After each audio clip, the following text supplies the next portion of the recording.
Beloved God, help us all to love you more and more and more and more and still yet more till we become worthy of union with you, and help us all to hold fast to Baba's Daman till the very end.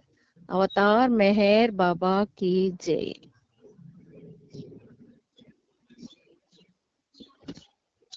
Avatar Meher బాబాకి జై. ప్రీతం మెహర్ బాబా, నీవు ప్రసాదించిన ప్రవచన సారమును గ్రహించవలసిన తీరులో గ్రహించి సదవగాహన చేసుకొని వాటిని మా జీవనములలో ఆపాదించుకొని నిజాయితీ తోడను నిర్మల ప్రేమ తోడను వాటిని ఆచరించులాగున మా అందరినీ ఆశీర్వదించు. అట్టి ఆచరణయుత జీవన శైలిలో జీవించునట్ల మా అందరినీ అనుగ్రహించు. అవతార్ మెహర్ బాబాకి జై.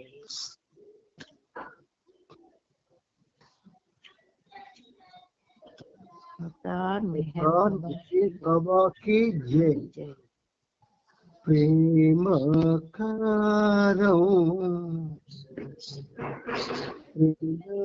సహితం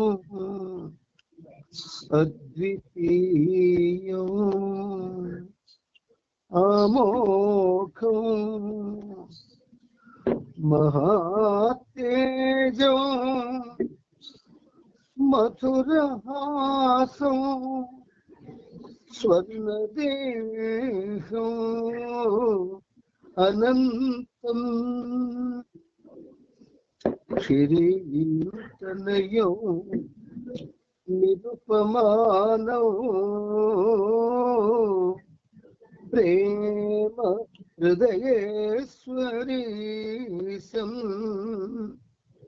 వందే మెహరం సురనర ప్రియం సకల లోకారాధ్యం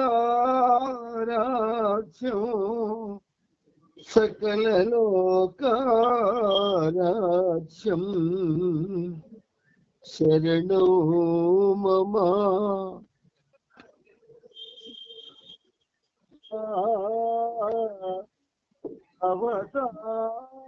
అవతార్ మెహర్ బాబా పాహి మాం పాహి మాం ప్రణతునివే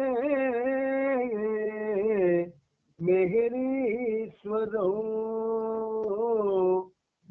ప్రణతునివే మెహరీశ్వరం. అవతార్ మెహర్ బాబాకి జై.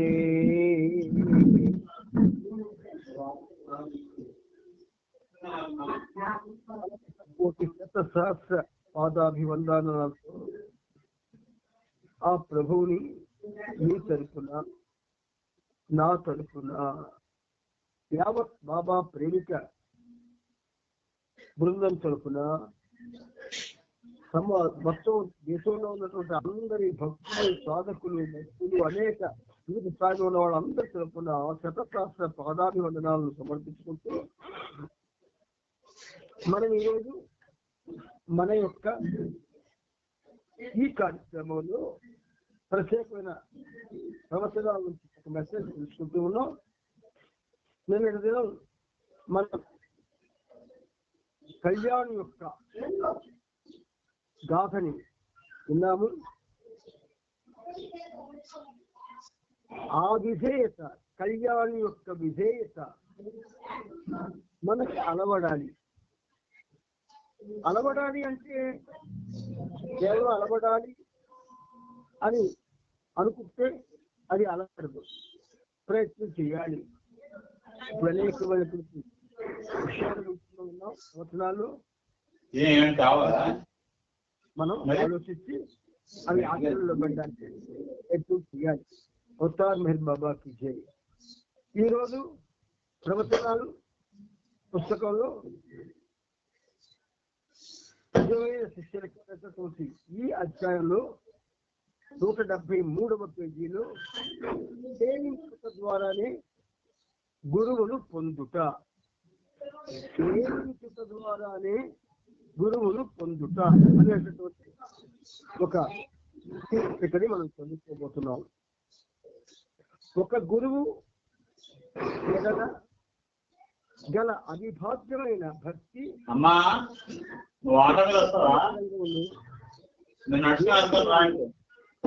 సంకుచితత్వాన్ని ప్రవేశింపనీయదు. ఇక్కడ ఒక గురువు ఎడల అంటే మన గీతముల ఎడల అవిభాజ్యమైన భక్తి అంటే విభజించడానికి వీలుండదు ఆ భక్తికి. అటువంటి భక్తి గాని ప్రేమికుడి జీవిత రంగంలో ఒకవేళ చోటు చేసుకుంటే సంకుచితత్వాన్ని ప్రవేశింపలేదు. సంకుచిత తత్వం ఆ తత్వాన్ని ప్రవేశింపలేదు. గురువుకు సేవ చేయడంలోనే ఉంటాడు. సంకుచితత్వం ఎప్పుడు వస్తుంది? అన్ని విషయాల్లో కూడా తల దూరిస్తేనే వస్తుంది. అన్ని విషయాల్లో తలదూర్చకుండా కేవలం గురువుతో మాత్రమే సంబంధం పెట్టుకుని గురువు చెప్పే విషయాలకి మాత్రమే ప్రాధాన్యతనిస్తూ గురువు కోసమే తన జీవితాన్ని గడపాలి అన్న వాడికి సంకుచితత్వం రాదు. అసలు ప్రవేశించనిదట గురువు యొక్క ప్రేమ. గురువుకు సేవ చేయడం అంటే అందరిలో గల తన స్వాత్మకే సేవ చేయడం. ఆయన మనందరిలో ఉన్నాడు. మనం ఎవరికి ఏ రకమైన సేవ చేసినా ఆ సేవ ఎవరికి సంబంధించింది? మన ప్రభు అయినటువంటి మెహర్ బాబా గారు చేసిందే అవుతుంది. గురువు విశ్వవ్యాప్త చైతన్యంలోనే ఉంటాడు మరియు విశ్వవ్యాప్తంగా ఆధ్యాత్మిక సంపన్నతను వాంఛిస్తాడు. విశ్వవ్యాప్త చైతన్యంలో ఉంటాడు గురువు. ఎప్పుడూ ఆయన చైతన్యం విశ్వమంతా వ్యాపించి ఉంటాడు. అంచేత ఆ విశ్వవ్యాప్తంగా ఆధ్యాత్మిక మార్గం అనేది సుసంపన్నం కావాలి అన్నది ఆయన వాంఛికం. అందువల్ల గురువును సేవించడం అంటే ఆయన పనిలో పాలు పంచుకోవడమే. ఇప్పుడు మనం చేసుకునే ఎవరి పని? మన ప్రభువు యొక్క పని. అందులో మనం ఎలా పాలు పంచుకుంటున్నాం? ఏ నిర్దిష్టమైనటువంటి కాలాన్ని అయితే బాబా నిర్ణయించారో ఆ నిర్దిష్టమైన కాలానికి హాజరవుతూ ఉన్నాము. ఆయన చెప్పింది వింటున్నాము, అర్థం చేసుకోవడానికి ప్రయత్నం చేస్తూ వివరాలను కూడా చెప్పుకుంటూ ఉన్నాం. అంచేత పాలు పంచుకోవడం అంటారు దీన్ని. అయితే ఈ పాలు పంచుకోవడం అంటే బాబా అంటున్నారు అన్ని ప్రాణులకు సేవ చేయడమే. బహుమాటం లేకుండా మాట్లాడాలి అంటే మనకి మనమే సేవ చేసుకోలేకపోతున్నాం. ఇక అన్ని ప్రాణులకు ఎలా చేస్తాము అంటే అటువంటి అవకాశం ఆ ప్రభు ఇవ్వాలి మనకి. ఏమో ఇస్తే చేస్తామేమో, కానీ మనకి అవకాశం రాదు. ఎందువల్లంటే నిరంతరం ఆయన స్మరణలు, ఆయన కార్యక్రమాలలో ఆయన కోసం మనం మన కాలాన్ని వెచ్చిస్తూ ఉన్నప్పుడు మరి అన్ని ప్రాణులకు సేవ చేయడం అనేది మనకి అనుకూలం కాకపోవచ్చు. గురువు కార్యంలో పాలు పంచుకునేటప్పుడు శిష్యుడు ప్రపంచంతో సంబంధం కలిగి ఉండవలసి వస్తుంది. సావస్కర్తం అందరితో మనం మాట్లాడాలి, అందరికీ జయబాబా చెప్పాలి. ఎవరైనా ఒకవేళ ఇంకా మరికొచ్చి ఎక్సెస్ మాట్లాడితే ఆ ఎక్సెస్ మాటలు కూడా తట్టుకోవాలి. లేదా ఎవరైనా మన యొక్క ఏకాగ్రతను భంగం చేస్తున్నా అది తట్టుకోవాలి. ఎప్పుడు ఇంకేత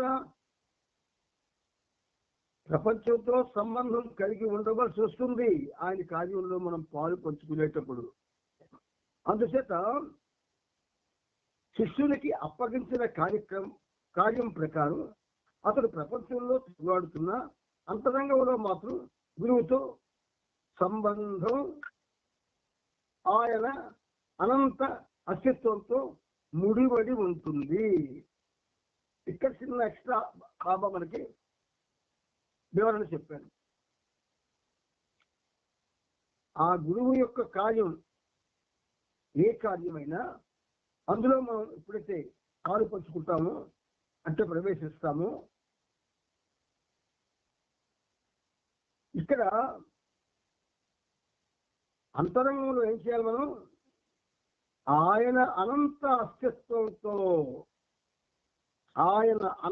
అస్తిత్వంతో సర్వే సర్వత్రా వ్యాపించి ఉన్నటువంటి ఆ ప్రభువు యొక్క అనంతమైనటువంటి శాశ్వతమైనటువంటి ఆ ఉనికితో మనం ఏమంటారైనా ముడివడి ఉండాలి. ఇందుకు ఆయన అలా ముడివడి ఉంటాడు. అంచేత గురు కార్యంలో పాలు పంచుకోవడం ద్వారా శిష్యుడు సన్నిహితుడై అతని చైతన్యంలో సమగ్రమైన భాగం అయిపోతాడు. చైతన్యంలో సమగ్ర భాగం ఆయనది విశ్వాత్మక చైతన్యం, మనది వ్యక్తిగత చైతన్యం. ఈ వ్యక్తిగత చైతన్యం విశ్వాత్మక చైతన్యంలో విలీనమైపోవాలి, అది అంటున్నాడు. అంచేత గురు సేవయే శిష్యునికి ఆయనతో ఏకం కావడానికి, అంటే అతని స్వరూపాన్ని పొందడానికి శీఘ్రమైన మార్గం. ఇది మనకి కొంచెం వివరణ చేద్దాం, కొంచెం చేసుకుంది ఎక్కువద్దు. అంటే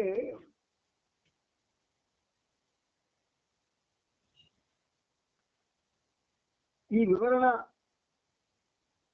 ఎలాగా ఏం చేసుకుంటాము అంటే, గురువు యొక్క చైతన్యం అంటే బాబా చైతన్యం విశ్వాత్మకమైన చైతన్యం, మనది వ్యక్తిగత చైతన్యం. అయితే ఈ వ్యక్తిగత చైతన్యం భౌతిక ప్రపంచంలో తనకు సంబంధించినటువంటి బ్లడ్ రిలేటివ్స్తో, తనకు సంబంధించిన స్నేహితులతో, స్నేహవర్గంతో ఏదైనా పని చేసుకోవాల్సి వస్తే ఆ పని ఎక్కడ చేస్తున్నామో ఆ వ్యక్తులతో, వాళ్ళ చైతన్యంతో మనం మమేకం కాందే అందులో మనకు ఉన్నటువంటి బాధ్యతలు సక్రమంగా మనం నిర్వర్తించడం. మరి మమేకం కాకుండా ఎలా చేస్తాం? ఆఫీస్కి వెళ్ళకుండా పని ఎలా చేస్తాడు? ఆఫీసులో వ్యక్తులతో మాట్లాడకుండా ఎలా పనిచేస్తాడు? అక్కడ ఉన్నటువంటి అధికారితో మాట్లాడకుండా, ఇచ్చిపెట్టకుండా ఎలా పనిచేస్తాడు? అలాగే ఇంట్లో ఉన్న ప్రతి వాళ్ళతో వాడి సత్సంబంధాలు లేకపోతే ఎలాగ ఉంటాడు ఇంట్లో? అంటే వీడి చైతన్యాన్ని నేను వాళ్ళ చైతన్యంతో ఏకత్వం చేస్తున్నానన్న విషయం తెలియకుండానే ఆ చైతన్యంతో కొంచెం వాడు అటాచ్మెంట్ అవుతాడు. ఇది ఎలా సాధ్యమైందో, ఈ పరిస్థితి మనలో ఎలా నెలకొల్పబడిందో, అలాగే మెహర్ బాబాతో కూడా ఆయన విశ్వాత్మకమైనటువంటి ఆ చైతన్యం విలీనం కావాలి. అప్పుడే ఆయనతో ఏకం కావడానికి శీఘ్రత ఏర్పడుతుంది. ఇది సేవించడం ద్వారానే గురువును పొందుట అనే ఈ పేరాలు మనం చదువుకున్నాం. రేపు మరొక పేరాలోకి మనం వెళదాం. ఇప్పుడు ఏం చేద్దాం? మనం ఈ ప్రభు చరిత్రం, దివ్య చరిత్రం, మహోన్నత చరిత్రం, అది మనం ఎక్కడ ఆపుకున్నాం? 1940 ఫిబ్రవరి 10న ఇంగ్లాండ్లో తన లైలాకు అనగా డీరియాన్కు బాబా ఒక లేఖను పంపించారు. 2645 పేజీ, ప్రభు చరిత్రం 7వ భాగం. అక్కడికి ఆపుకున్నాం. ఇప్పుడు ఆ లేఖను చదువుతాను. మీకు సంబంధించిన ప్రతి చిన్న విషయము నాకు తెలుసు. అండర్లైన్ చేసుకోండి. మీకు సంబంధించిన, నేను ప్రీతముని, నువ్వు ప్రేమికుడివి. ప్రేమికుడి పాత్ర కూడా నాదే, నీది కాదు. అక్కడ నువ్వు నీ మీద వేసుకుంటున్నావు. నీ పాత్ర నా పాత్ర రెండు నాకు సంబంధించినవే. ప్రీతముణ్ణి నేనే, ప్రేమికుణ్ణి నేనే. ప్రేమికుడుగా ప్రీతముడుగా రెండు పాత్రలు నిర్వహిస్తున్నప్పుడు ప్రతి చిన్న విషయము నీకు సంబంధించి నాకు తెలుస్తుంది కదా. ఆయనే కదా పరోక్షంగా. ప్రతి చిన్న విషయము నాకు తెలుసు. నన్ను తెలుసుకో, నన్ను తెలుసుకో, నన్ను తెలుసుకో. ఎందుకు లేకంటున్నాడు ఆయన? మనం తెలుసుకోలేదా? తెలుసుకోలేదు.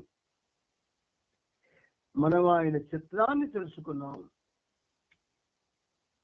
ఆయన రూపాన్ని మన కన్నుల ద్వారా చూస్తూ తెలుసుకున్నాం రూపాన్ని. ఇక ఆయన విశ్వమానవ కార్యక్రమాన్ని ఫిల్మ్స్ తీసి మనకు చూడడానికి అవకాశం బాబా కల్పించారు కనుక ఆ ఫిల్మ్స్ లో ఆయన నడక, ఆ నడుస్తూ ఉన్నప్పుడు తన మండలి వారితో, తనను అనుసరిస్తున్న వారితో ఆయన ప్రవర్తించే తీరుతెన్నులు, ఆయన ఎవరెవరితో అన్న మాటలు, ఇవన్నీ కూడా చిత్రాల ద్వారా మనకు కొంచెం ప్రాక్టికల్ గా చూసే అవకాశం వచ్చింది. అయితే అంత మాత్రాన్ని బాబా మనకు తెలిసిపోయాడా? తెలీదు. ఒక హీరో యొక్క చిత్రాలు 50 చూసిన ఆ హీరో తత్వం కానీ, ఆ హీరో యొక్క మనసు కానీ, ఆ హీరో యొక్క పరిస్థితి కానీ ఈ 50 చిత్రాలు చూసిన వారికి ఏమైనా అర్థం అవుతుందా? మరి ఇదే అర్థం కానప్పుడు అనంత కోటి జీవరాశుల్ని పరిపాలించి పోషించి పాలిస్తున్న ఆ ప్రభువుకి, రక్షిస్తున్న ఆ ప్రభువు యొక్క తత్వం, ఆ ప్రభువు యొక్క ఆయన విధానాలు మనకేం తెలుస్తాయి? తెలియవు. కానీ నన్ను తెలుసుకో అంటున్నాడు. ఎలాగా? నేను బాబా తెలుసుకోవాలి. ఇంతవరకు ఎన్ని బాబా కార్యక్రమాలకు హాజరయ్యాను, ఎన్నో కార్యక్రమాల్లో చాలా తీవ్రంగా పాల్గొన్నాను, అందరి మెప్పులు పొందాను. నాకేమైనా తెలిసిందా అని నన్ను నేను ఈ పనిముట్టు ప్రశ్నించుకుంటే ఏం తెలియదే. ఎలా తెలుస్తుంది? నీ బుద్ధికి, నీ మేధస్సుకి, నీలో ఉన్నటువంటి గుణాలకి, నీలో ఉన్నటువంటి సామర్థ్యాలకి, శక్తికి దేంతో కూడా ఆయన సమానుడు కాడు. పార్వతి గారు ప్రార్థన అదే తెలియజేస్తుంది మనకి. దేనిలో, ఏ విషయంలో కూడా ఆయనతో మనం సమానం కాలేము, కాబోము. మరి ఎలా తెలుసుకుంటాం? హౌ? తెలుసుకొనుక. తెలుసుకోవడానికి మనకేమైనా మాధ్యమాలు ఉన్నాయా అంటే, ఉదాహరణకి కైకోబాద్ రోజుకి బాబా నామం 1,00,000 సార్లు చేసేవాడు. ఈ 1,00,000 సార్లు చేసినప్పుడు, 1,00,000 సార్లు రోజుకి చేయడం అంటేనే మనకి అది విడ్డూరంలా కనిపిస్తుంది. కానీ అది విడ్డూరం కాదు. అంతకన్నా ఎక్కువ సార్లు చేయొచ్చు. మిగతా పనులన్నీ పక్కన పెట్టిస్తే. అదేంటంటే మరి మిగతా పనులన్నీ పక్కన పెట్టిస్తే ఎవరు చేస్తాడు అని మనకు ఒక అనుమానం వస్తుంది. ఏదైతే నువ్వు పక్కన పెట్టావో ఆ పక్కన పెట్టిన విషయాన్ని చేస్తూ ఆయన్ని తెలుసుకోవడానికి, ఆయనతో ఉండడానికి ప్రయత్నించాలి. ఒక ఇల్లాలు సినిమా పాటలంటే ఇష్టం ఆవిడికి. అందుకని ఎట్లా చేస్తుంటుంది, నిరంతరం కూలి రాగాలు తీసుకుంటుంది. ఆ కూలి రాగాలు అలవాటైపోతే వంట చేసేస్తుంది, బట్టలు ఉతికేస్తుంది, ఇల్లు చుట్టేస్తుంది, రకరకాల పనులు చేస్తుంటుంది. కూలి రాగం మాత్రం సాగుతూ ఉంటుంది. కొన్నాళ్ళకి ఆవిడలో కూలి రాగం మీద మక్కువ ఎక్కువై పనుల మీద ధ్యాస తగ్గదు. చాలా అలవోకగా పనులను చేస్తూ కూలిలాగా మరి కాన్సన్ట్రేషన్ చేస్తుంది. తెలుసుకో, నన్ను తెలుసుకో. ఎలాగా? నువ్వు ప్రపంచంలో ఉండు, నీ బాధ్యతలు నిర్వహించు, మరో పక్క నా నామస్మరణ చేసుకో. అలాగ ఎలా చేయగలమండి? చేయగలం. మరి కూలిలాగా ఎలాగ మనకి సాధ్యం అయింది? మరొక ఉదాహరణ చెప్తాను మీకు. ఏమండి, సాయంత్రం వేరే వచ్చే సినిమాకి వెళ్ళాలి అని వెళ్ళారు. భర్తకి హెచ్చరిక చేస్తుంది. అలాగే నేనే క్యారేజ్ పట్టుకెళ్ళిపోతున్నా కదా, ఇక పని మీద ఉంటారు తప్ప నా మాట మీకు జ్ఞాపకం ఉండదు, దాని మీద మీకు శ్రద్ధ ఉండదు. అంచేత 4:30 ఇంట్లో ఉండాలి సాయంత్రం అని హెచ్చరిస్తుంది. హెచ్చరిస్తే ఆయనకి హెచ్చరించిన ఈవిడి ధ్యాస, ఈ ఇల్లాలి ధ్యాస ఆ మగవాడి మీదే ఉంటుంది సాయంత్రం వరకు వచ్చే వరకు. ఎలా సంభవమైంది? ఎలా వీలైంది? ఎలా సాధ్యమైంది? ఈ 2 ఉదాహరణలు చాలు మీకు అర్థం కావడానికి. అందుచేత మన ప్రాపంచిక విధులు నిర్వర్తిస్తూ ఆ విధులను కూడా లోపం లేకుండా చేస్తూ, మరోవైపు బాబాను తెలుసుకోవాలంటే ఆయన నామస్మరణ చేస్తూ ఫోటోల్ని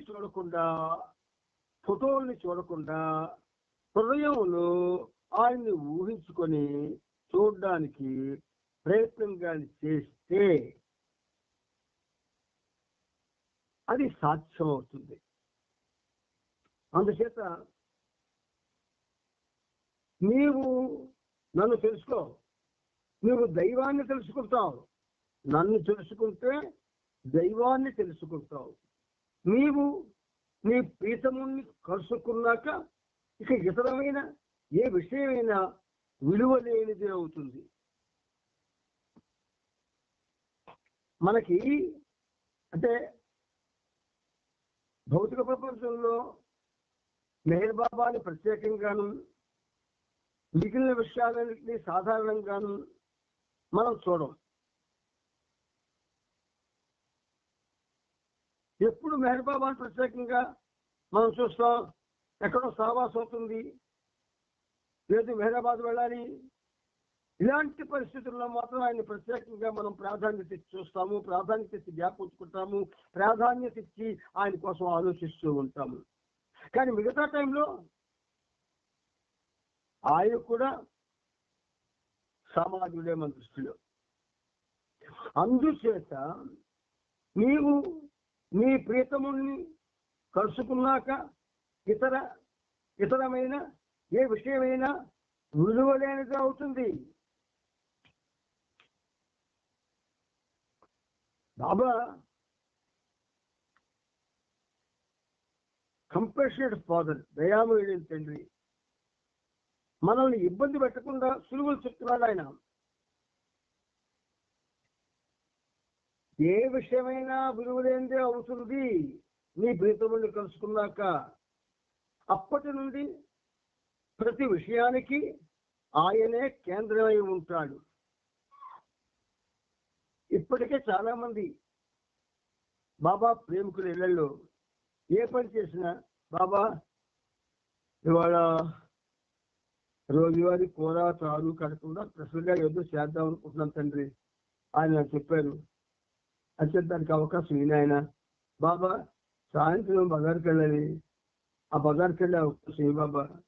బాబా బట్టలు ఉతకాలి, ఆ బట్టలు ఉతకడానికి నాకు కాలం సర్దుబాటు చేయి బాబా.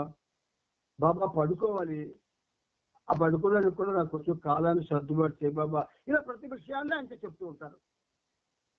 నేను చాలా ఫ్యామిలీస్ చూశాను, మన బాబా ఫ్యామిలీస్ని. అంటే ప్రతి విషయాన్ని ఇల్లాలు భర్తతో చెప్తుంది. కానీ ఇంటిలో ఉన్న అందరూ కూడా ప్రతి విషయాన్ని బాబాతో చెప్పడం అలవాటు చేసుకోవాలి. నానా వెళ్ళరా, పాలు పేదలు తెచ్చిరా, చూడు బాబా నామం చేసుకెళ్ళు, మధ్యలో నీకేటి అవ్వదు, బాబాకి నేను ఇక్కడ ప్రార్థిస్తాను, నువ్వు జాగ్రత్తగా వెళ్ళి రావడానికి అవకాశం ఇవ్వమని. ఇప్పుడు నాన్న డబ్బులు ఇచ్చినప్పుడు బాబా అనుకో, చూడు సరిగ్గా ఉన్నాయో తెలుస్తుంది. ఇలా ప్రతి విషయానికి ఆయన జోడించి జీవితాన్ని సాగించాలి. కొన్నాళ్ళకి అలవాటు అయిపోతుంది. అందుచేత అప్పటి నుండి ప్రతి విషయానికి ఆయనే కేంద్రమై ఉంటాడంటే అదే. ప్రతి విషయానికి చివరికి 6 మగల దాంపత్యం విషయంలో కూడా బాబాను జోడిస్తారు. ఇది అసలు అంచేత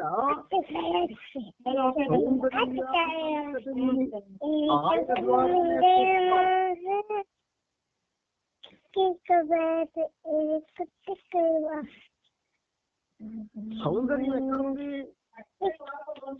అందంలో లేదు. దాని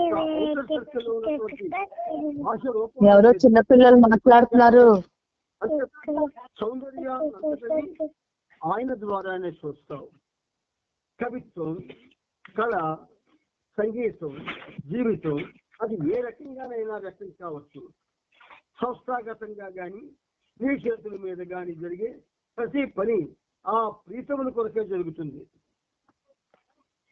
సంస్థానుగతంగా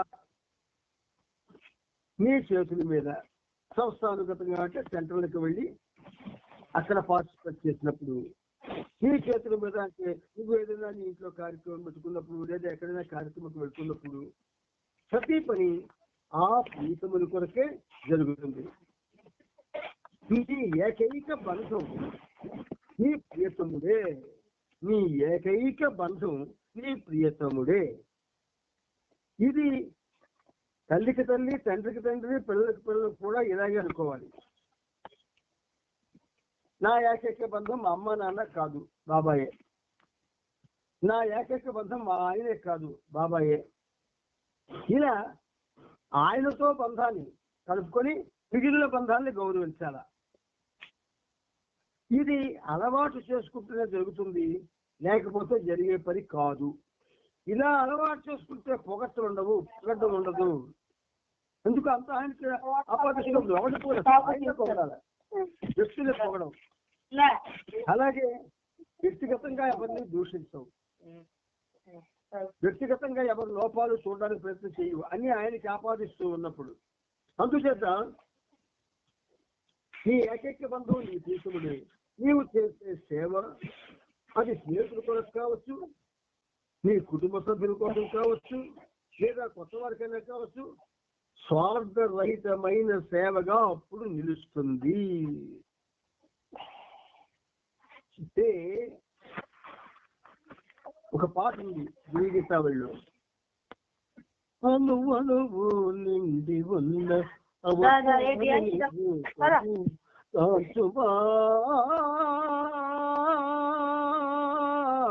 ప్రేమిక, ఆకులు, పువ్వులు, కాయలు, కొమ్మలు, చెట్టులు, పుట్టలో, గుట్టలో, ఏ చోటను చూసిన ఆ రూపమే, ఏ నోటను విన్న ఆ నామమే.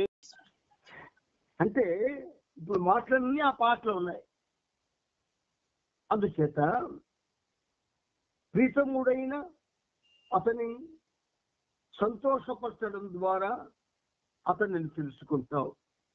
ప్రియతముడైన అతనిని, అతను అంటే ఎవరు? ప్రియతముడు ఎవరెవరికైతే జన్మనిచ్చి నీకు అటాచ్ చేశాడో వాళ్ళందరూ సంతోషపరచడం ద్వారా ఆయన సంతోషిస్తాడు. తద్వారా ఆయన్ని సంతోషించినటువంటి ఫలితం నీవు పొందుతావు. అతను తప్ప తెలుసుకోవడానికి వేరే ఏమీ లేదు. నీ ప్రీతముడు తప్ప తెలుసుకోవడానికి ఇంకేదీ లేదు. మనసులో భావించడం తెలుసుకోవడం కాదు. ఇక్కడ జాగ్రత్త చెప్తున్నారు బాబా. అసలు భావనతో మాత్రం ప్రేమించినట్టు కాదు.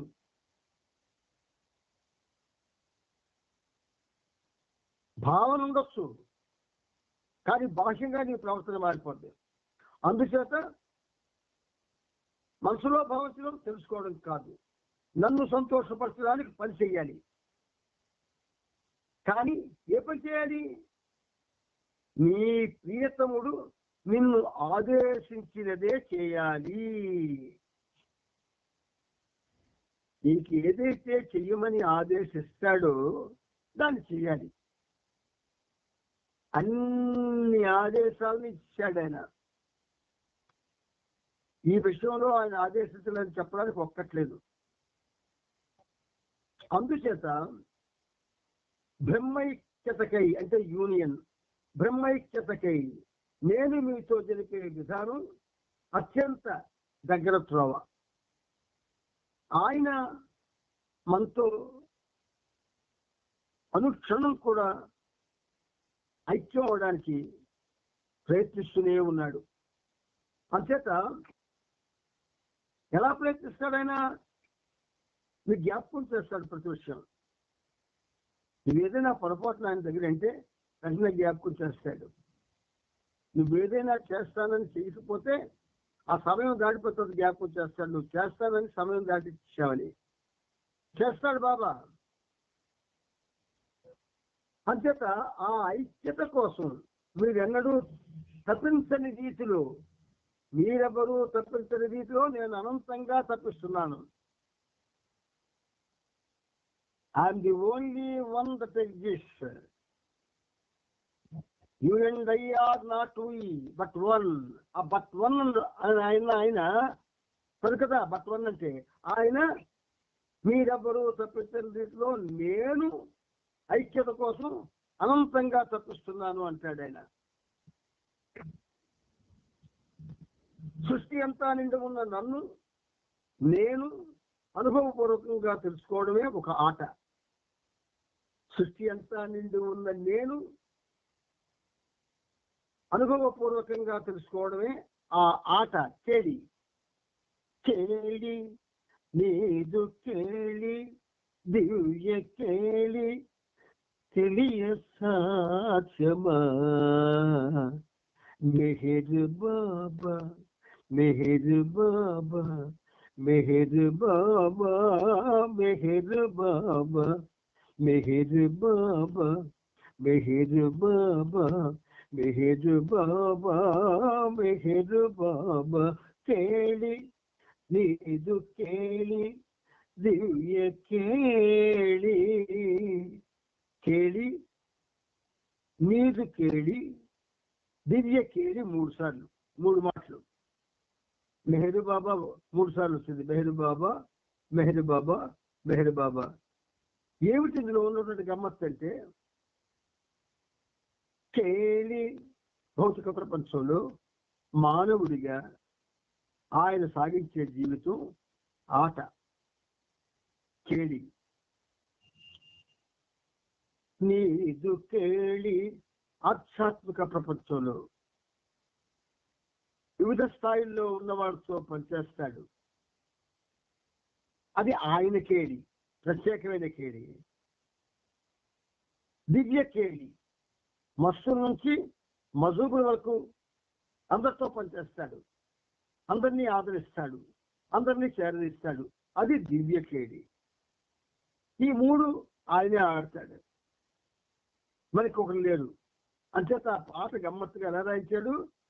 కేళి నీదు కేళి దివ్య కేళి తెలియ సాధ్యమా మెహర్ బాబా మెహర్ బాబా మెహర్ బాబా మెహర్ బాబా మెహర్ బాబా మెహర్ బాబా మెహర్ బాబా మెహర్ బాబా కేళి నీదు కేళి దివ్య కేళి. ఎంత గమ్మత్తుగా ఆ మహానుభావుడు, మహోన్నతుడు అన్ని కళల్లో కూడా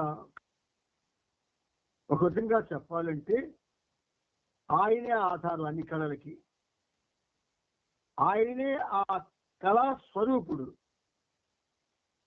మనం గోళీకాయలాట కూడా కళే, గోళాల కళ్ళం కూడా కళే. గోళీకాయల నుంచి గోళాల ప్రయాణం వరకు కూడా ఆయనే ఆడుతున్నాడు. మనం అది మర్చిపోతాం, మనం అది గుర్తించుకోము, మనకు అది జ్ఞాపకం ఉంటుంది. అందుకే పాట రాయించాడు. అంచేత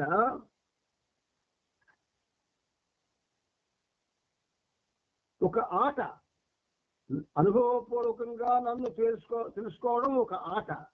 ఈ ఆట నేను సృష్టించుకున్నదే అయినా ఈ ఆటలోని ఆనందం పొందాలంటే నేను బాధను అనుభవించి తీరాల్సిందే. చూసారా ఎలాగా ఆయన ఒక విధంగా మన బాధలన్నీ ఆయన అనుభవిస్తున్నాడు.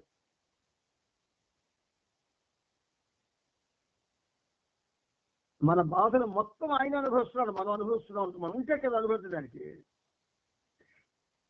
మీ ద్వారా, నా ద్వారా, ప్రపంచంలో ఉన్న వ్యక్తుల ద్వారా, జంతువుల ద్వారా, సమస్త జీవకోటి ద్వారా ఆయనే బాధ అనుభవిస్తున్నాడు. అంచేత నేను ఆనందం పొందాలంటే బాధను అనుభవించి తేలాల్సిందే. మన కోసం మాట్లాడితే ఇది ఇంప్లై చేసుకుంటే మనం ఆయన ఆనందాన్ని పొందాలంటే బాధకు గురి కావాల్సిందే. బాధకు గురైతే తప్ప ఆయనతో ఆనందించడం సాధ్యం కాదు. అలాగే చెప్పి గబగబా వెళ్ళి గోడకి టక్కని తలకొట్టుకొని బాధను పూచారు కదా అని అనకూడదు. బాధ అంటే అలాంటి బాధ కాదు, తీయని బాధ. అది ఎంత తీయగా ఉంటుందంటే మీకు ఆ తీయదని చెప్తాను ఒక ఉదాహరణతో. ఒకరోజు ఒక బాబా ప్రేమికుడు ఈ పనిముట్టు ఇంటికి వచ్చాడు. వచ్చి జయబాబా చెప్పి, సార్ ఇవాళ మీతో నేను గడపాలని వచ్చాను, నాకు అవకాశం ఇవ్వండి అన్నాడు. ఆవిడ నా పరిస్థితి ఏమిటంటే జ్వరం, చాలా తీవ్రంగా జ్వరం వచ్చింది. అంతకు ముందు రోజు రాత్రి తిండి లేదు. ఈయన నాతో గడపడానికి వచ్చాడు. సాధారణంగా ఏంటంటే గడుపుకొని నాకు రాత్రి నుంచి జ్వరం అండి, తిరిగి కూడా తెల్లదని చెప్పేస్తాం. కానీ చెబితే హర్ట్ అయిపోతాడు, బాధపడతాడు. అందుకని చిన్న నవ్వు నవ్వుకొని నాతో గడపడానికి వచ్చారా, సరే సరే మరి ఎంతసేపు గడపాలనుకుంటున్నారు అని అన్నాడు. ఈ రోజంతా మీతో ఉంటానండి అన్నాడు. సరే సంకీర్తన వింటారా, బాబా మాటలు వింటారా అంటే రెండూ వింటాను అన్నాడు. సరే కూర్చున్నాం. మా వాడికి చెప్పాను, మమ్మల్ని డిస్టర్బ్ చేయకు, నీకు ఏదైనా ఇవ్వాలనుకుంటే సైలెంట్గా తెచ్చి ఇక్కడ పెట్టి బెంచ్ వేసి బెంచ్ మీద పెట్టి, కానీ డిస్టర్బ్ చేయకు అని ఆమెకు చెప్పి మాట్లాడుకోవడం ప్రారంభించాం. అయితే ఒక మాట అన్నాను ఆయనకి, నేను మాట్లాడితే అది నాకు ఇష్టమైన మాట్లాడాను అన్నట్టుగా ఉంటుంది. మీరు ఏదైనా అడగండి, ఆ అడిగిన దానికి మనం ఇద్దరు కూడా డిస్కస్ చేసుకుందాం అని ప్రారంభించాం. మాటలు, పాటలు, అనేకటువంటి పుట్ట కథలు ఇలా సాగింది. ఈ సంకటంలో కొంచెం గట్టయింది. మా ఆవిడ గబగబా వచ్చి, ఏమండి భోజనాలు రెడీ చేస్తాను, భోజనం చేసి మాట్లాడుకోండి అంతే. సరే రండి అని చెప్పి ఆయన తీసుకెళ్ళి నేను భోజనం చేసి ఆయనకి భోజనం చేసేటట్టుగా ఆయనకి ప్రేరేపించి ఆయన భోజనం నా భోజనం తర్వాత ఒక అరగంట రెస్ట్ తీసుకుని మళ్ళీ 3 స్టార్ట్ చేస్తాం. రాత్రి 10 అయింది. నా జ్వరం పోయింది. నాలో ఏదైతే 15 వచ్చిందో ఆ 15 పోయింది. ఆయన చాలా సంతోషించాడు 10 వరకు నాతో ఉండడం. నేను మీతో ఎంతసేపు గడపాలి అనుకుని వచ్చానండి, అందుకు అనుగుణంగా బాబా మీకు నాకు కూడా అవకాశం ఇచ్చారు, చాలా సంతోషం అండి, మళ్ళీ ఎప్పుడైనా అవకాశం చేసుకొని వస్తానని వెళ్ళిపోయాడు. 10 గంటకి 10:30కి మా ఆవిడకి అవ్వబోతుంది. అంత జ్వరంతో ఉన్నాను కదా, ఏమి నాకు జ్వరం అండి, నేను మీతో మాట్లాడడం అవదండి చెప్పొచ్చు కదా అని ప్రశ్నించింది.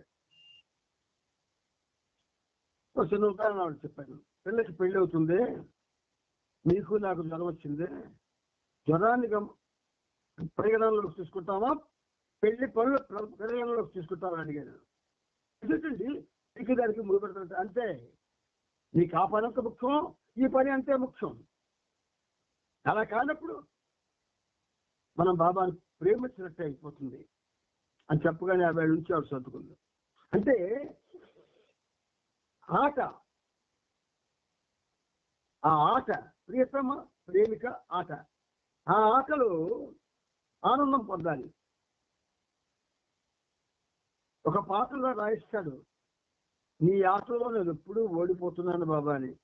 అందుచేత ఈ ఆటలోని ఆనందం పొందాలంటే నేను బాధను అనుభవించి తీరాల్సింది. ఆయనే కాదు, ఆయన స్థాయిలో బాధను అనుభవిస్తాడు, మనం మన స్థాయిలో బాధను అనుభవిస్తాం, అనేక రకాలుగా అనుభవిస్తాం.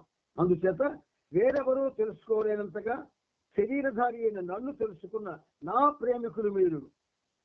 మనకి ఒక స్పెషల్ చాట్లకు వస్తున్నాడు. వేరెవరూ తెలుసుకోలేనంతగా శరీరధారి అయిన నన్ను తెలుసుకున్న నా ప్రేమికులు మీరు, నా ప్రేమికులు మీరు, నా ప్రేమికులు మీరు అంటున్నారు బాబా. ఆయన నా ప్రేమికుడు, నా ప్రేమికురాలు అని ఆయన ఆ సంతోషిస్తుంటే మనం అన్నిటినీ ప్రేమించేస్తున్నాం ఆయనతో పాటు. మనకు ప్రేమించడానికి ఆయన ఒక్కడే ముఖ్యం కాదు, చాలా ఉన్నాయి మనకి. అందుచేత నా ప్రేమికులు మీరు, మీరే నా బాధను తగ్గించగలరు, అంత సంతోషాన్ని కూడా మీరే ఇవ్వగలరు. నా కోసం ఇది చేస్తారా? మనోవాక్కర్మల ద్వారా నాకు తోడ్పడండి. మీ ఆలోచనలు సదా నాదిగానే ఉండాలి, సదా నాదిగానే ఉండాలి ఆలోచనలు. మరొక ఆలోచనలు రావడానికి వీల్లేదు. మరి భౌతిక కార్యక్రమాలు ఏమైపోతాయండి? ఇంట్లో సొంత బాధ్యతలు ఏమైపోతాయంటే ఏటి అవ్వు. ఎప్పుడైతే నువ్వు ఆయన చెప్పినట్టుగా ఆలోచనలన్నీ ఆయన కోసమే నువ్వు వచ్చేసడానికి ప్రయత్నం చేస్తే అందులోనే ఆయనే జ్ఞాపకం చేస్తాడు, ముందు చేసి రాగానే. మనం దూరిపోతున్నాం కదా, ఆయనకి అవకాశం ఇవ్వలేదు కదా, ముందే మనం దూరిపోతాం. ముందు మనం ప్రణాళిక లేవగానే 10 గంటలకు అక్కడికి వెళ్ళాలా, 11కి చేయాలా, 12కి చేయాలని మనం దూరిపోతా ఎలా చూస్తాడు? నీకు ఎలా అవకాశం వస్తాడు? నువ్వు ఆయన ఆలోచనలో ఉన్నావు అనుకో, ఆయనే జ్ఞాపకం చేస్తాడు. ఆ అవకాశం నువ్వు బాబాకి ఇవ్వాలి. ఆయన జ్ఞాపకం చేసినప్పుడు నువ్వు నీ పని కానీ జ్ఞాపకం చేసుకొచ్చేస్తే అది అద్భుతంగా జరుగుతుంది. కానీ నీ బోధనలో ఉంచుకొచ్చేస్తే అప్పుడు జరుగుతుంది, కానీ అద్భుతంగా జరగదు. అందుచేత మీ ఆలోచనలు సదా నాదిగానే ఉండాలి. మీరు పలికే ప్రతి మాట ప్రేమ నుండే ఎప్పుడు ఉత్పన్నం అవ్వాలి. ఇది జాగ్రత్తగా జ్ఞాపకొచ్చుకోండి. మీరు పలికే ప్రతి మాట ప్రేమ నుండే ఉత్పన్నం అవ్వాలి. ఎలాగండి? కొంతమంది పిల్లవాళ్ళు చేస్తారు, ప్రేమ లేకుండా ఎలా ఉంటామండి, బాబాలతో మాట్లాడతా ప్రేమతోనే మాట్లాడతారు అని మనల్ని మనం సరిపెట్టుకోవడానికి ప్రయత్నం చేస్తాం. కానీ బాబా లవర్స్ ప్రేమించవలసిన విధంగా ప్రేమించడం లేదు. కాదని మీరు ఎవరైనా అనగలరా నాతోటి? ఉదంతాలు బోర్డు చెప్తాను నేను. అందుచేత మీరు పలికే ప్రతి మాట ప్రేమ నుండే ఎప్పుడు ఉత్పన్నం అవ్వాలి. తన ప్రియతముని సంతోషపరచడమే తన ధ్యేయమని ఆశించే ఆ ప్రేమికురాలి తపన మీరు చేసే ప్రతి పనిలోనూ వ్యక్తం కావాలి. అన్నిటికంటే ముఖ్యముగా నిన్ను సంతోషపెట్టుటకు మాకు అర్హత కలుగున్నట్లు ఆశీర్వదించు అన్న మాట స్పష్టం కాకూడదు. ఉదాహరణకి మనం ఏదో బయలుదేరాం, బయటికి వెళ్దామని తలుపు తాళాలు వేసాం, బయటకు వచ్చాం, వెంటనే బాబా లాడ్స్ వచ్చారు, జై బాబా అండి అనుకొని. అప్పుడు మన ఆలోచనలు ఎలా ఉంటాయి? అమ్మ చంపేశారు, సరిగ్గా వచ్చేసారు అన్న మాటే ఉంటారు తప్ప బాబా వచ్చారనుకుంటామా? బాబాయే వారి ద్వారా వచ్చారనుకుంటామా? అనుకోండి. అందుచేత ఎప్పుడూ ప్రేమ నుండే పలికే ప్రతి మాట వ్యక్తం కావాలి అంటున్నాడు బాబా. తన ప్రియతముని సంతోషపరచడమే తన జయమని ఆశించే ఆ ప్రేమికురాలి తపన మీరు చేసే ప్రతి పనిలోనూ వ్యక్తం కావాలి. ఇక్కడ ఒక్కటేనండి, అహంకారం తగ్గడం లేదండి. అహం అంటే నేను అనేది తగ్గడం లేదు. ఆ నేను అనే భావన కానీ పోతే ఇది సెటరేట్ అయిపోద్ది. ఎవరికీ పోవడం లేదు. చిన్న నుంచి పెద్ద వరకు నేను, నాది, నా వలన, నా చేత, నేనే అన్న మాటలు నాశనం అయిపోవాలి మన నుంచి. దానివల్ల ప్రేమ ఏర్పడుతుంది. తన ప్రీతమ లైలా హృదయంలో ఈ ప్రీతముడు ఎప్పుడూ అధివసించి ఉంటాడు. ఇది డేరియా డీలియాన్ గురించి మాట చెప్పినటువంటి లేఖలో ఉన్న అంశాలు, పంపించిన లేఖ అంశాలు. కానీ ఇవి అందరికీ వ్యక్తం అవుతుంది, అవి చెందినవే అవుతున్నాయి. చూడండి, ఎప్పుడు విశ్వజనీయంగా మాట్లాడతాడు అవతార పురుషుడు, ఇండివిజువల్ గా మాట్లాడు. ప్రపంచం విషాదాన్ని ఎదుర్కొంటున్న ప్రస్తుత సమయంలో ఇప్పుడు చెప్పిన విషయాలకు సంబంధించిన ఆలోచన మీకు శాశ్వతానందాన్ని అందిస్తుంది. ఈ దుఃఖ సమయాన్ని ప్రపంచం ఇది అప్పుడు కాంటెక్స్ట్ లోకి వచ్చే చూడండి. ఈ దుఃఖ సమయాన్ని ప్రపంచం విధిగా ఎదుర్కోవాల్సి ఉన్నది. సర్వ ప్రపంచం యొక్క వేదన దుర్భరమైంది. కానీ దీని వెనుక ఆ శాశ్వత హస్తాలు ఉన్న విషయం గుర్తుంచుకో. అందుచేత తుది వరకు నీ ప్రేమ విశ్వాసాలతో ఆనందంగా ఉండు.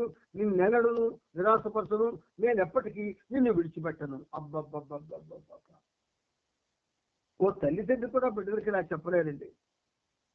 వాళ్ళు కన్నా పెంచి పోషించినా ఇలా అనలేదు. కానీ మన ప్రియతముడు అంటున్నాడు చూడండి, నిన్నెన్నడూ నేను నిరాశపరచను, నీ ప్రేమ విశ్వాసాలతో ఆనందంగా ఉండు, నేను ఎప్పటికీ నిన్ను విడిచిపెట్టను. ఒక విధంగా ప్రేమ చాలా కఠినమైంది. ప్రేమ కావాలని కోరుకున్నవాడు మాత్రం బాధకే గురైపోతాడు. ప్రపంచంలో ప్రేమ లేదు కదా, ప్రేమ ఎక్కడా లేదు, అంత డ్రామాయే. కాబట్టి మనం బాధపడక తప్పదు. కేకి గోహరి రాణి చిన్న తమ్ముడు జాల్ రూసి బెంగళూరు వచ్చారు. ఆ రోజుల్లో జాల్ బక్కగా సన్నగా ఉన్నాడు. ఒకరోజు బాబాతో నన్ను పెద్దవాడిగా చేయి బాబా అని అడిగాడు. బాబా అన్నాడు, ఇక్కడే ఉండిపో, నేను అలాగే చేస్తాను అని బాబా జవాబు ఇచ్చాడు. కానీ ఇక్కడ ఇస్తున్న ఆహారంతో నేను ఇంకా సన్నబడిపోతాను అని జాల్ అన్నాడు. అందుచేత అతని కోసం ప్రత్యేకమైన ఆహారం ఏర్పాటు చేస్తూ బాబా ఏడుచులు పిలిచి హోటల్ వెయిటర్ల డ్రెస్ వేసుకొని జాల్కి ఆహారాన్ని వడ్డించమని చెప్పారు. ఎంతో విలాసవంతంగా జాల్ ఒక ప్రత్యేకమైన టేబుల్ వద్ద కూర్చొని ఏడిచి వడ్డిస్తుండగా ఆహారం తీసుకునేవాడు. మిగతా మండల సభ్యులు నేల మీద కార్పెట్ పై కూర్చొని ఆహారం తీసుకునేవాడు.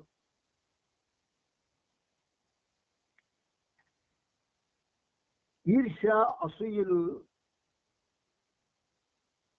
ద్వేషం, పగ, కామ, క్రోధ, లోభ, మోహాలు, మదమాత్సర్యాలు ఇవి మనల్ని వదలలేదు, వదలకూడను.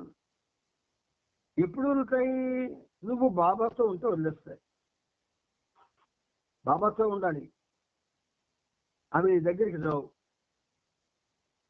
కానీ జాల్ భోజనం చేసే సమయంలో బాబా అక్కడికి వచ్చి ఆ ఫలాని వంటకం నీకు మంచిది కాదు, అది ఇంకా నేను సన్నబరిచేస్తుంది, అంతే దాన్ని తినొద్దు, దాన్ని బయలుకి గుస్తాంజీకి ఇచ్చాయి అనేవారు. జాన్ అలాగే చేసేవాడు. అలా ప్రతిరోజు జాన్ భోజనం ప్రారంభిస్తున్నాడు అనేసరికి బాబా రావడం, మొదటి చెప్పినట్లే చెప్పడం చేసేవారు. బాబా మరి ఇతరులు తన పట్ల అలా గౌరవాన్ని చూపడంతో జాన్ తన గురించి ఒక ప్రత్యేకమైన వ్యక్తిగా భావించేవాడు. కానీ వాస్తవానికి కడుపు నిండుగా తనక ఆటతోనే ఉండేవాడు. చూసారా ఎంత చమత్కారుడో బాబా. డివైన్ ప్లే, దివ్య ఆట. ఒక వారం జాన్ ఏమీ అనలేదు. చివరికి ఒకనాడు బాబాతో, రోజు నేను భోజనం చేసే సమయానికి వచ్చి నా కోసం ప్రత్యేకంగా మీరే ఆర్డర్ చేయించి తెప్పించిన వంటకాలని నన్ను తిననీయకుండా గుస్తాజీకి బయలుకు వచ్చేటట్లు చేస్తున్నారు. లావుగా అవడానికి బదులు నేను ఇంకా బరువు తగ్గిపోతున్నాను అన్నాడు. చూడండి ఎంతో సరదా అయినటువంటి విషయాలు. దిగులు పడకు, నీవు తప్పకుండా బరువు పెరగడం మొదలెడతావు అని బాబా వాగ్దానం చేశాడు. జాన్ రూసి బెంగళూరులో ఒక నెల ఉన్నాడు. తనకెన్ని సదుపాయాలు కల్పించినా ఇక బాబాతో చూడడం చాలా కష్టమైన విషయాన్ని జాన్ తెలుసుకున్నాడు. గనికి కూడా శాకాహార భోజనం నచ్చలేదు. ఒకరోజు బాబాతో, సింహం, పులి లాంటి జంతువుల్లాగానే మాంసాహారులు చాలా శక్తివంతులు మరియు చురుకైన వారు. మాంసాహార జీవుల పొట్టలు ఎప్పుడు ఉబ్బి ఉండవు. గడ్డి తినే ఎద్దుకి పెద్ద పొట్ట ఉంటుంది, కానీ మాంసాహారికి ఉన్నంత బలం, శక్తి, ధైర్యం వాటికి ఉండవు అన్నాడు. అందుచేత మన సభ్యులు మాంసాహారులు అయితే సింహాలలో బలవంతులు అవుతాం అని గని తార్కికంగా చెప్పాడు. దానికి బాబా, ఏనుగు శాకాహారే కదా, మరి ఎంత బలమైన జంతువు తెలుసు కదా, నువ్వు చెప్పిన దానికి బదులుగా ఏనుగులా మీద ఎందుకు కొడకూడదు అన్నాడు. కానీ ఏనుగుకి చాలా పెద్ద పొట్ట ఉంది కదా అని గని వాదించాడు. అలా అయితే నీ పొట్ట కూడా పెంచుకో, నీ తలకాయ ఎంతగా నీ పొట్ట ఉండాలి, అప్పుడు బాగా కనిపిస్తావు. ఇక్కడ ఉన్న నాళ్ళు శాకాహారాన్ని పుష్కలంగా తీసుకో. పత్రికా విలేకరులు బాబాను కలవాలని కోరేవారు. ఒక్కోసారి బాబా వారి కోరికను అనుమతించేవారు, ఒక్కోసారి తిరస్కరించేవారు. ఫిబ్రవరి 11 ఆదివారం నాడు ఒక పత్రికా విలేకరుతో సమావేశానికి అనుమతించారు. వారిద్దరి మధ్య సంభాషణ ఇలా సాగింది. విలేకరి, మతము, విజ్ఞాన శాస్త్రము రెండు భిన్నమైన రంగాల్లో పనిచేస్తాయని ప్రస్తుత పాశ్చాత్య ప్రపంచం అంగీకరించినట్లు మీరు కూడా ఈ సూత్రాన్ని అంగీకరిస్తారా? బాబా, అర్థం చేసుకునే దానిపై అది ఆధారపడి ఉంటుంది. విజ్ఞాన శాస్త్రం కేవలం భౌతిక పురోగతి కోసం వినియోగింపబడితే అటువంటి దాన్ని ఆధ్యాత్మికత లేని శాస్త్రంగా చెప్పొచ్చు. అదే శాస్త్రం జీవిత పరమార్థాన్ని స్పష్టపరిచేందుకు వ్యక్తమైతే అది కూడా ఆధ్యాత్మికతలో ఒక భాగం అవుతుంది. ఉదాహరణకు కళ సరైన రీతిలో వ్యక్తమైతే ఆధ్యాత్మికం, వికృత ధోరణిలో వ్యక్తమైతే భౌతికం. కళ అంటే అన్నీ వచ్చేస్తాయి అందులోకి. సరి అయిన రీతిలో వ్యక్తమైతే అది ఆధ్యాత్మికం, వికృత ధోరణిలో అయితే భౌతికం. మరి సరైన ధోరణిలో కళని ఎలా వ్యక్తం చేస్తాం? అది అసాధారణమైంది కదా, దైవికం కదా. దాన్ని వికృత ధోరణిలో దాన్ని వ్యక్తం చేయడం తప్పు కదా. మరి ఎందుకు కళని అలా వ్యక్తం చేస్తున్నాం? కళాకారుడు అనిపించుకోవడానికి చాలా బాధపడాలి, చాలా కష్టపడాలి. కానీ ఆ కళని ఆధ్యాత్మికంగా మలచకపోతే ఆ కళ వేస్ట్, వృధా. అందుచేత వాటికి విలువ ఉంటుందని మీ ఉద్దేశమా? సూత్రాలు ఆధ్యాత్మిక సిద్ధాంతంలోకి ఇవ్వగలిగినప్పుడే వాటికి విలువ ఉంటుందని మీ ఉద్దేశమా అని వివేకుడు అడిగాడు. బాబా, అవి ఇవ్వగలవు. శాస్త్రపరమైన వాస్తవాలు, సూత్రాలు ఆధ్యాత్మిక సిద్ధాంతంలోకి ఇవ్వగలవు. ఈ స్థూల ప్రపంచం అంటే ఏమిటి? ఆధ్యాత్మికతను అనుభవించడానికి అనువైన మాధ్యమమే ఈ స్థూల జగత్తు. ఉదాహరణకు ఈ శరీరం కేవలం పదార్థ నిర్మితం, భౌతికం మరియు స్థూలం. ఈ శరీరాన్ని సరైన పద్ధతిలో వినియోగిస్తే ఆత్మ తనను తాను తెలుసుకునేందుకు ఈ శరీరమే అసలైన మాధ్యమం అవుతుంది. అలా కానప్పుడు ఈ శరీరమే ఆధ్యాత్మిక పురోగతికి అవరోధం అవుతుంది. అదేవిధంగా వైజ్ఞానిక సూత్రాలు, సైంటిఫిక్ ప్రిన్సిపల్స్, వాస్తవాలు, ఫ్యాక్ట్స్ సరైన రీతిలో వినియోగింపబడితే అవి విశ్వ ఆధ్యాత్మిక పురోగతికి దోహదపడతాయి. అక్రమ మార్గంలో ఉపయోగిస్తే ఆధ్యాత్మిక మార్గానికి తప్పనిసరిగా అవరోధంగా పరిణమిస్తాయి. విలేఖరి అయితే ఖగోళ శాస్త్రం, ఆస్ట్రాలజీ మాట ఏమిటి? అది విజ్ఞాన శాస్త్రంలో భాగం కాదే అని ఆ విలేఖరి అడిగాడు. బాబా తన అక్షరపలకంపై చూపుతూ ఇలా చెప్పారు, ప్రతి విషయానికి ఆధ్యాత్మికతతో ఏదో ఒక సంబంధం ఉంటుంది. దానిని వినియోగించే విధానంపై అది ఆధారపడి ఉంటుంది. అంతేగాక వినియోగించే విధానాన్ని బట్టి ఆ విషయం ఆధ్యాత్మిక పురోగతిని మరింత ముందుకు తీసుకువెళ్ళడం కానీ వెనక్కు రాగడం కానీ జరుగుతుంది. శాస్త్రం అంటే సైన్స్ అన్నిటికీ సంబంధించింది. ఖగోళ శాస్త్రం, ఆస్ట్రాలజీ వ్యక్తిగతమైంది. అందుచేత శాస్త్రాన్ని తప్పని నిరూపించలేము. ఒక వాస్తవాన్ని శాస్త్రబద్ధంగా స్థిరీకరించినప్పుడు దాన్ని సందేహించే ఆలోచనే నీకు రాదు. భూమి గుండ్రంగా ఉందని చెప్పి నిరూపించబడినప్పుడు అది బలపరుపుగా ఉందన్న ఆలోచన నీకు రాదు కదా. కానీ ఒక జ్యోతిష్కుడు నీకు ఫలానా సమయం తర్వాత 10 లక్షల రూపాయలు లభిస్తాయని చెప్పినప్పుడు దాని గురించి నీవు 10 లక్షల సార్లు ఆలోచిస్తావు. ఆధ్యాత్మికతతో సందేహించడానికి ఎట్టి ఆస్కారము లేదు. ఉదాహరణకి ఎవరైనా మీరు ఖచ్చితంగా దేవునితో ఐక్యతను పొంది ఉన్నారా అని అడిగితే నేను ఆ వ్యక్తిని నీవు ఖచ్చితంగా మనిషివేనా, కుక్కవు కావా అని అడుగుతాను. మనిషివి కాక వేరే జీవిగా తన గురించి అసలు ఆలోచించడు కనుక ఆ వ్యక్తి తాను మనిషి అని చెప్తాడు. అదేవిధంగా నేను భగవంతుడు ఒకటేనన్న విషయం నాకు ఖచ్చితంగా తెలుసు. మీ ప్రపంచం అంతా ఏకమై దానికి భిన్నంగా నాతో చెప్పినా దాని గురించి నేనేమి చింతించను. ఆధ్యాత్మిక నిర్ధారణ అనేది దేని చేత ప్రభావితం కాదు. విలేఖరి ఆధ్యాత్మిక విషయాలను మేధస్సుతో గ్రహించడం అసాధ్యమా అని అడిగాడు బాబా. ఆధ్యాత్మిక సిద్ధాంతాలను, డాక్ట్రిన్స్ ఆఫ్ స్పిరిచువాలిటీ, బుద్ధికి గ్రాహ్యమైన మాటలు చెప్పచ్చు. హృదయానుభూతి విషయంలో బుద్ధి చాలా సాయపడుతుంది. ఎన్నడూ తలనొప్పి అనుభవించిన వ్యక్తి ఆ నొప్పి గురించి వివరించమని నేను అడిగితే బుద్ధి ద్వారా దాన్ని వివరించే ప్రయత్నం చేస్తావు. కానీ అతనికి అది పూర్తిగా అర్థమయ్యేటట్టు చేయాలంటే నీ వాతం తలపైన కొట్టాలి. అతనికి ఎప్పుడు తలనొప్పి వస్తుంది. వెంటనే తలనొప్పి అంటే ఏమిటో అనుభవపూర్వకంగా తెలుసుకుంటాడు. ఆధ్యాత్మికతలో అహేతుకం అన్నది అంటే ఇర్రేషనల్ లేదు. ఆధ్యాత్మికతను జీవించి అనుభవించే విధంగా ఆచరణాత్మకంగా వివరణివ్వచ్చు. జీసస్ క్రీస్తు అన్ని వదిలి నన్ను అనుసరించండి అని చెప్పారు. దాని అర్థం మీ పరిమితులను అంటే లిమిటేషన్స్ విడిచిపెట్టి నా జీవితాన్ని జీవించమని. అదే ఆచరణీయ మార్గం అన్న ఉద్దేశంతో జీసస్ ఆ మాట చెప్పారు. వేదాంతం అంటే గ్రహించలేని సహజాతీత సూపర్ నేచురల్ విషయమని మానవుడు అనుకుంటాడు. కానీ అది అటువంటిది కాదు. నీ ప్రాపంచిక విధులు నిర్వర్తించుకుంటూ కూడా నీవు ఒక వేదాంతిగా అంటే మిస్టిక్ మీద ఉండగలవు. నువ్వు ఆచరించే కార్య విధానం మరియు సమగ్ర జీవన విధానాన్ని బట్టి అది ఆధారపడి ఉంటుంది. విలేఖని ఉదాహరణకు మహాత్మా గాంధీ, బాబా. గాంధీ ఒక విధంగా జ్ఞాని.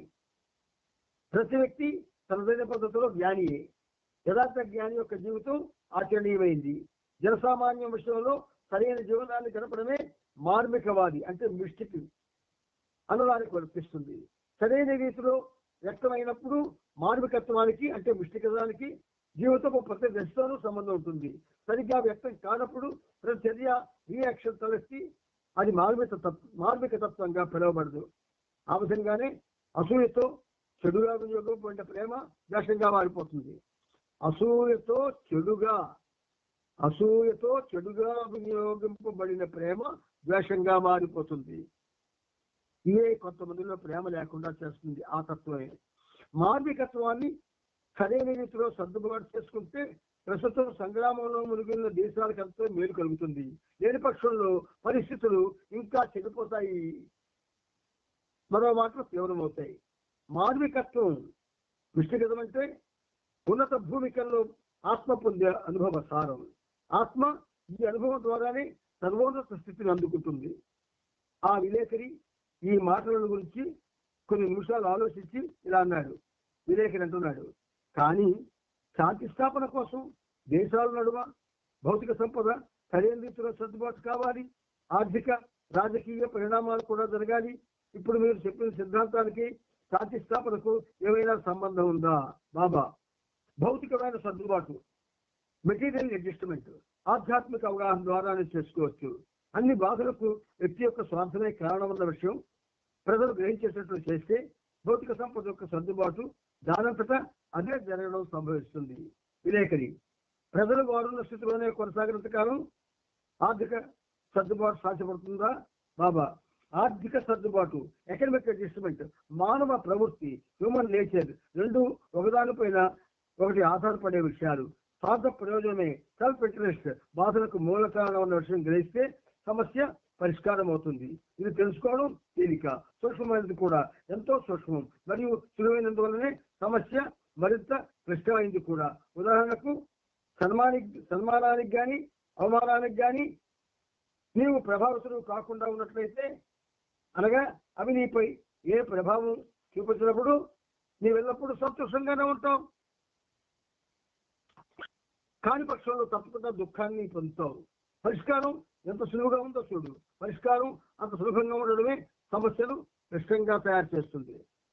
ఇంటర్వ్యూ ముగిశాక బాబా బస్సులకు క్షవరం వగైరా చేసి స్నానం చేయించేందుకు బయలుదేరాడు. ప్రాగ్దేశ స్త్రీలను పురుషులెవరూ చూడడానికి నిషేధింపబడింది. అందువలన బెంగళూరు ఆశ్రమంలో ఉన్న స్త్రీలకి డాక్టర్ డాంకిన్ నీరు ప్రత్యక్షంగా వైద్యం చేయడానికి వీల్లేదు. ఆశ్రమంలో ఉన్న ప్రతి స్త్రీ ఆరోగ్యం గురించి రానోగేడి డాక్టర్ డాంకిన్ కు డాక్టర్ నీలుకు తెలియజేసేది. ఆ విధంగా వీరిద్దరు డాక్టర్లు రోగిని ప్రత్యక్షంగా చూడకుండానే అవసరమైన మందులను సూచించేవారు. ఒకసారి నాజాకు జబ్బు చేసింది. అప్పటికి ఆమెకి ఇంకా ఇంగ్లీష్ మాట్లాడడం రాదు. రోగ లక్షణాల గురించి రాను ఆమెను అడగగా ఏదో కడుపులో, ఏదో భుజంలో, ఏదో ఈగులో అని సమాధానం ఇచ్చింది. రాను నీరుని కలిసి నాజా ఏదో బాధకి మందవమని అడిగింది.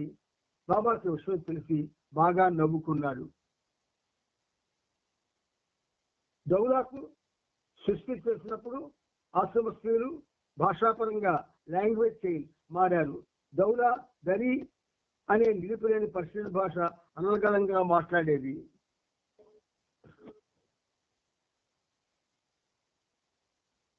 దౌలాకు సృష్టి చేసినప్పుడు ఆశ్రమ స్త్రీలు భాషాపరంగా లాంగ్వేజ్ చేంజ్ మారారు. దౌలా దరి అనే లిపిలేని పర్షియన్ భాష అనర్గళంగా మాట్లాడేది. అందుచేత దౌలా తన ఆరోగ్యం గురించి దరి భాషలో సునామాసికి చెప్పేది. సునామాసి ఆ విషయాన్ని గుజరాతీ భాషలో మన్సారికి వివరించేది. మన్సారి దాన్ని మరాఠీ భాషలో నీలుకు చెప్పేది. చివరికి డాక్టర్ నీలు డాంకిన్ కి ఆంగ్ల భాషలో దాన్ని చెప్పేవాడు. ఇది కూడా చాలా హాస్యాస్పదంగా ఉండేది. మన్సారికి నర్సుగా ఉండి రాగదేశ స్త్రీల ఆరోగ్య విషయాలను ఇంగ్లీష్ లో రానుకి చెప్పే బాధ్యత అప్పగించారు. రాను డాక్టర్ నీలుకి తెలియజేస్తుంది. కానీ స్త్రీల మధ్య బాబా ఉన్నప్పుడు మన్సారి తన నర్సు డ్యూటీకి బదులు బాబా సముఖంలో ఉండాలని నిర్ణయించుకునేది. దీనివల్ల ఆమెకు రానుకు మధ్య విభేదాలు తలెత్తాయి. ఫిబ్రవరి 13న సద్గురువుల యొక్క అనుసరణ మండలిని సర్కిల్ ఆఫ్ మాస్టర్స్ గురించి వివరిస్తూ బాబా ఇలా చెప్పారు. సర్కిల్ ఆఫ్ మాస్టర్స్ సద్గురువులకు కానీ అవతారులకు కానీ తన మండలి సభ్యుల పట్ల మరియు సాధారణ జనానికం పట్ల చూపించే తీరులో తేడా ఉంటుంది. మండలి సభ్యులు సద్గురువులకు సొంత బిడ్డల వంటి వారు, సాధారణ జనం కుటుంబేతర సభ్యుల వంటి వారు. ఉదాహరణకు ఒక వార్తాపత్రిక అందించే వ్యక్తి పెద్ద లక్షాధికారి అయ్యాడనుకుందాం. తాను ఎలా ధనవంతుడయ్యాడు అతను ఇతరులకు తెలుపుతూ వారిని కూడా అది నేర్చుకోవాలని చెబుతాడు. తనను అనుసరిస్తే వారు కూడా లక్షాధికారులు అవుతారని చెబుతాడు. అయితే తన సొంత కొడుకులు మాత్రం తాను సంపాదించిన సంపద అందజేస్తాడే గాని తాను ఇదంతా ఎలా సంపాదించాడో అవేమీ వాళ్ళకి వివరించాడు. ఇదే రీతిలో అవతారుడు మరియు సద్గురువులు తన మండల సభ్యులకు వెళ్ళడు ఆధ్యాత్మిక మార్గాన్ని చేరుకునే పద్ధతుల గురించి వివరించరు. వారిని సరిగ్గా భగవత్ సాక్షాత్కార మార్గంలోకి చిన్నగా తీసుకెళ్తారు. కానీ సాధారణ మానవులకు మాత్రం ఆధ్యాత్మిక మార్గాన్ని చేరుకునేందుకు కావలసిన వివిధ పద్ధతుల గురించి వివరిస్తారు. మండలి సభ్యులకు ఈ వివరణలు అవసరం లేదు. ఆ దివ్య సంపదకు వారు వారసులు కనుక వారికి ఈ వివరణలు అవసరం లేదు. సంపద చేతిలో ఉండగా దాన్ని పొందే మార్గాల గురించి వివరించే అవసరమేముంది? నా మండలి సభ్యుల కోసం ప్రత్యేక నిబంధనలు ఉన్నాయి. వారు చేసే తీవ్రమైన తప్పిదాలను నేను భరిస్తూ క్షమిస్తాను. హత్య చేసిన వారికి మరణ శిక్ష అనేది విశ్వసనీయమైన న్యాయం. కానీ నా మండలి సభ్యులకు ఉండే ప్రత్యేక నిబంధనల కారణంగా వారు ఇప్పుడు ఇలాంటి మరణ శిక్షల బారిన పడకుండా రక్షింపబడతారు. ఆధ్యాత్మిక ప్రపంచంలోని గురువుల గురించి వివరిస్తూ బాబా ఇలా కొనసాగించారు. అవతారుడు సద్గురువుల విషయంలో ఎప్పుడు అపార్థం చేసుకోకూడదు. వారు నిప్పు లాంటి వారు. నిప్పును ముట్టుకుంటే కాలుతుంది. దూరంగా ఉండి ఉపయోగిస్తే అది నీకు కావలసిన వెచ్చదనాన్ని ఇస్తుంది, ఆహార పదార్థాలను వండుతుంది, నీకు వేడి నీళ్ళు అందిస్తుంది. ఈ విధంగా నీవు నీ ప్రతి అవసరానికి ఉపయోగపడుతుంది. అవతారుడు సద్గురువు నిప్పు లాంటి వారిని మళ్ళీ చెబుతున్నారు. మండల సభ్యులు కాని వారు వారి విషయంలో అప్రమత్తంగా ఉండాలి. వారి మాటలను తప్పుగా అర్థం చేసుకోవడం, వారి భాష ప్రవర్తనతో తప్పుతోవడం పట్టడం చేయకూడదు. సాయిబాబాకు సద్గురువు, కానీ అప్పుడప్పుడు ఆయన ప్రవర్తన వింతగా ఉండేది. ఒకసారి గుడ్డ లేకుండా ఉన్న ఒక బిడ్డను చూస్తూ ఈ బిడ్డ మగ ఆడ అని అడిగేవాడు. అంతేకాకుండా తన మెదకు వచ్చేవాడిని డబ్బులు అడిగేవాడు. సద్గురుల విషయంలో ఇలాంటి ప్రవర్తన చేసి ప్రజలు వారిని సందేహిస్తారు, అపార్థం చేసుకుంటారు. అంతేకాక వారిని సాధారణ మానవులుగా తీసుకుంటారు. అలా అపార్థం చేసుకునే వారికి అదే పతనావస్థ.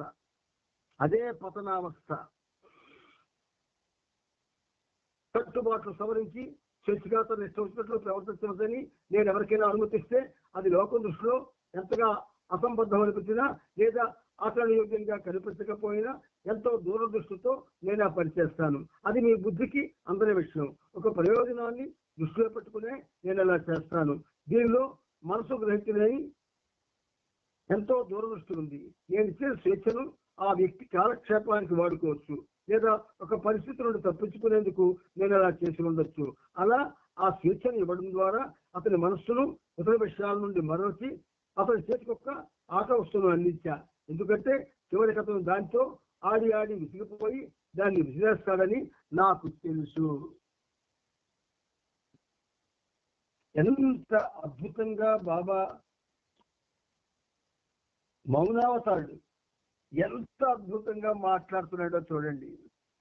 ఆ మాటల్లో ఇంకెక్కడ మౌనం పాటించాడైనా అని అనుమానం కూడా వచ్చేస్తుంది. అంత అద్భుతంగా మాట్లాడతారు బాబా. అటువంటి మహాపురుషుడు, మహోన్నతుడు మనకి లభించడం మనందరి అదృష్టం. అంచేత ఈ ఏదైతే సహజంలో మనం వింటున్నామో ఈ విషయాన్ని మీరు మళ్ళీ చదువుకొని జప్తి అందించుకోండి. రాజమార్గానికి తావిది. అందుచేత మీరు అందరూ కూడా జప్తి అందించుకొని బాబాకు దగ్గర కావాలని మనసా వాచా కర్మైనా కోరుకుంటున్నాను. అవతార్ మెహర్ బాబా కీ జై, అవతార్ మెహర్ బాబా కీ జై, అవతార్ మెహర్ బాబా కీ జై.